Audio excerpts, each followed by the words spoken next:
Big TV భక్తి సమాచారం WhatsApp ఛానల్లో జాయిన్ అవ్వండి. అన్ని విశేషాలు ఎప్పటికప్పుడు తెలుసుకోండి.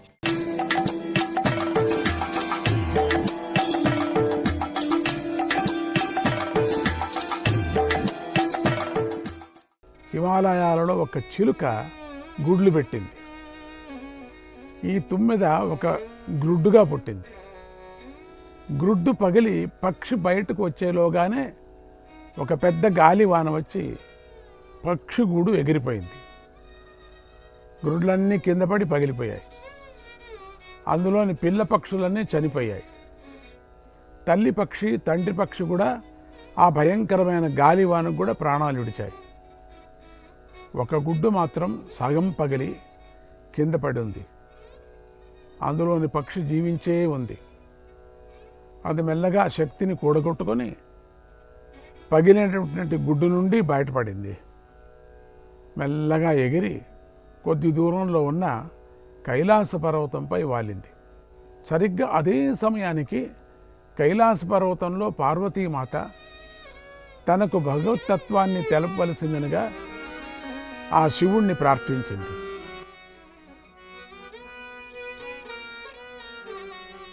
ఉమా మహేశ్వర ఓంకార రమా రమాశయ సంచార.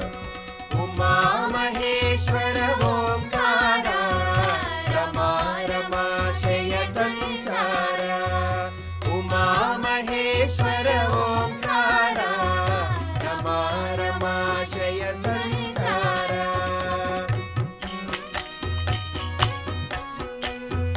అర్ధ సతీశ్వర అమరేశ.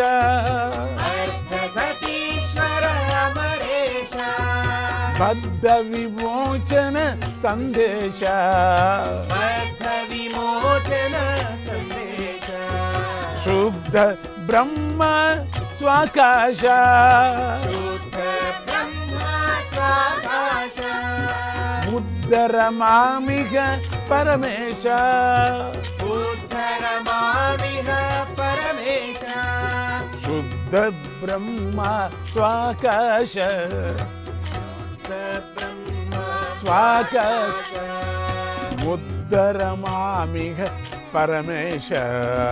ఉద్ధరమామిహ పరమేశ. ఉమా మహేశ్వర ఓంకార రమా రమాశయ సంచార.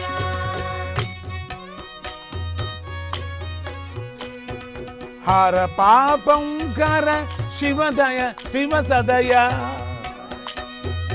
హర పాపం హర శివ సదయ. భవ చిత్తే భవ ప్రళయరయ. భవ చిత్తే భవ ప్రళయరయ.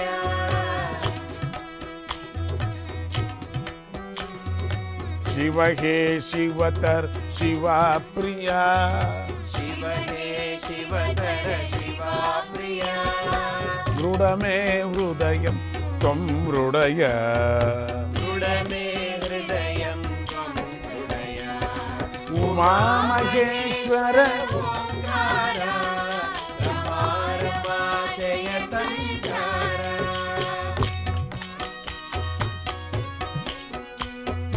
పంచాక్షర జప సుప్రీత. పంచాక్షర జప సుప్రీత. పంచాననత్వం జగత్పిత. పంచాననత్వం జగత్పిత. పంచ ప్రాణ నాం పాత. పంచ ప్రాణానాం పాత. సచ్చిదానంద సందత. సచ్చిదానంద సంధాత.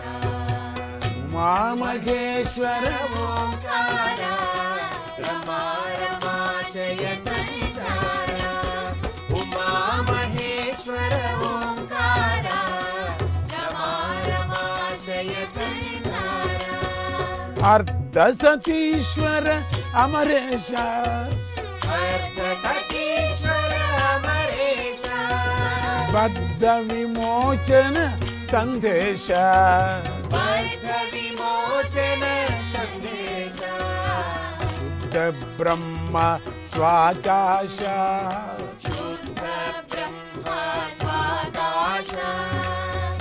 ఉద్ధరమామిహ పరమేశ. ఉద్ధరమామిహ పరమేశ. మహేశ్వర ఓంకార రమారమాశయ సంచార. ఉమామహేశ్వర ఓంకార రమారమాశయ సంచార. పార్వతీదేవి ప్రార్థనకు సంతోషించిన శివుడు ఇలా చెప్తున్నాడు, పార్వతి, చాలా మంచి ప్రశ్న అడిగావు. నేను చెప్పబోయే తత్వం చాలా రహస్యమైనది, ఉపదేశాలన్నిటిలోకి శ్రేష్టమైనది. ఉపదేశాన్ని కోరినవారు మాత్రమే వినాలి. కనుక నేను తెలుపబోయేటువంటి విషయాలను నువ్వు తప్ప మరెవరూ వినటానికి వీల్లేదు. కనుక చుట్టుపక్కల ఎవరైనా ఉన్నారేమో చూసిరా. ఎవరూ లేరు అన్నప్పుడే నేను నీకు ఉపదేశిస్తానన్నాడు. పార్వతీదేవి వెళ్ళి కైలాస పర్వతం చుట్టుపక్కల చూసింది. ఆ తల్లికి ఈ చిలుక తప్పితే వేరే ఏ జీవి కనిపించలేదు.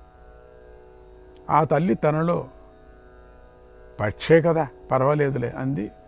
దీనికి మానవ భాష అర్థం కాదు, ఇక దేవభాష ఏమర్థమవుతుంది అనుకొని శివుడి దగ్గరకు వచ్చి, స్వామి, చుట్టుపక్కలంతా చూశాను, ఏ ఒక్క ప్రాణి లేదు అని చెప్పింది.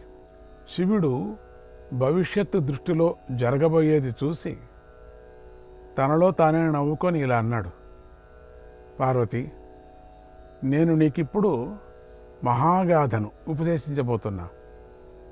మహాగాథ అంటే భాగవతమే. భాగవతం అంటే నాకు చాలా ఇష్టం.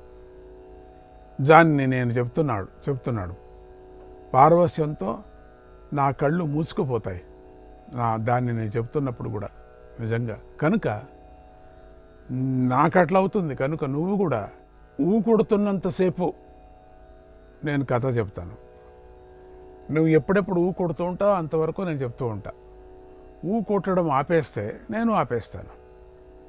అందువల్ల జాగ్రత్తగా ఏకాగ్ర బుద్ధితో నేను చెప్పే భగవంతుడి కథను విను అని పరమశివుడు భాగవతాన్ని చెప్పడం ప్రారంభించాడు. చాలా పెద్దది కదా భాగవతం, అది 1 గంటలో అయ్యేది కాదు కదా.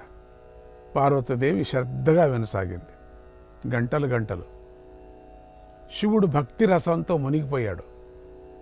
కళ్ళు మూసుకొని చెప్తూనే ఉన్నాడు, కథను చెప్పుకుంటూ పోతున్నాడు. దైవయోగం చాలా విచిత్రమైంది చూడండి. అందుకే జగన్మాత అయినటువంటి పార్వతీదేవికి కొద్దిగా కునుకు పట్టింది. విపరీతమైనటువంటి కునుకంటే మనకు తెలుసు, నిద్ర. అప్పటికీ నిద్రను జయించాలని ఆ తల్లి ఎంతో ప్రయత్నించింది. కానీ మాయా దేవత నిద్ర, కానీ సాధ్యం కాలేదు.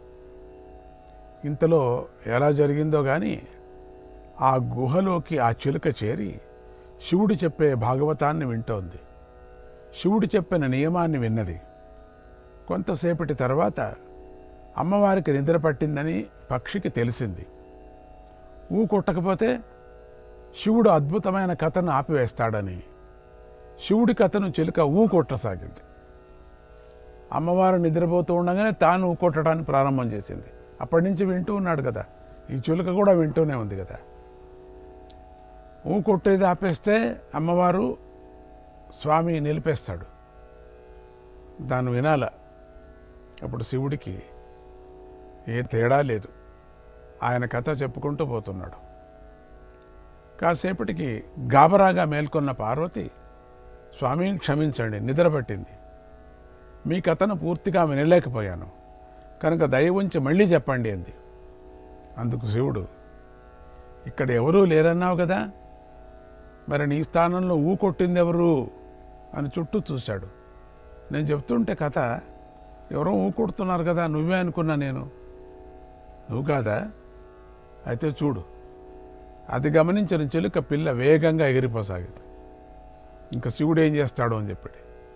శివుడు చిన్నపిల్లవాడిలాగా దాని వెంటపడి తరిమాడు. అది ఎగురుకుంటూ బదరికి ఆశ్రమం చేరింది. శివుడు వెనక్కి వెళ్ళిపోయాడు. ఎందుకులే ఇంకా అని చెప్పేసి, అంతా తెలుసు ఆయనకి. ఆ సమయానికి వేదవ్యాస మహర్షి జోరుగా వేద పఠనం చేస్తున్నాడు. ఆ చిన్న చిలుక కంగారులో ఎటుపోవాలో తెలియక సరాసరి వేదవ్యాసుడి నోట్లో దూరిపోయింది. చాలా చిన్న పిల్ల లపక్కన దూరిపోయింది. ఆ చిన్న చిలుకను మింగేశాడు. అది వ్యాసుడు తెలుసుకొని క్రక్కాలని చాలా ప్రయత్నించాడు, కానీ కుదరలేదు. అది ఎక్కడో పోయింది, అప్పుడే చేరుకుంది. చిలుక వ్యాసుడి శరీరంలో జీర్ణించుకుపోయింది కూడా. పూర్వం రాధామాత తుమ్మెదకు చేరిన కృష్ణ మంత్రోపదేశం ఇంత పని చేసింది.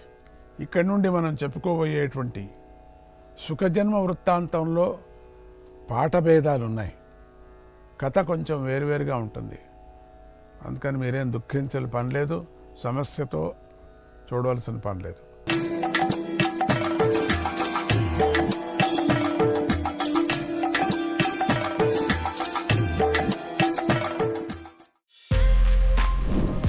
For more videos like this, subscribe Big TV channel.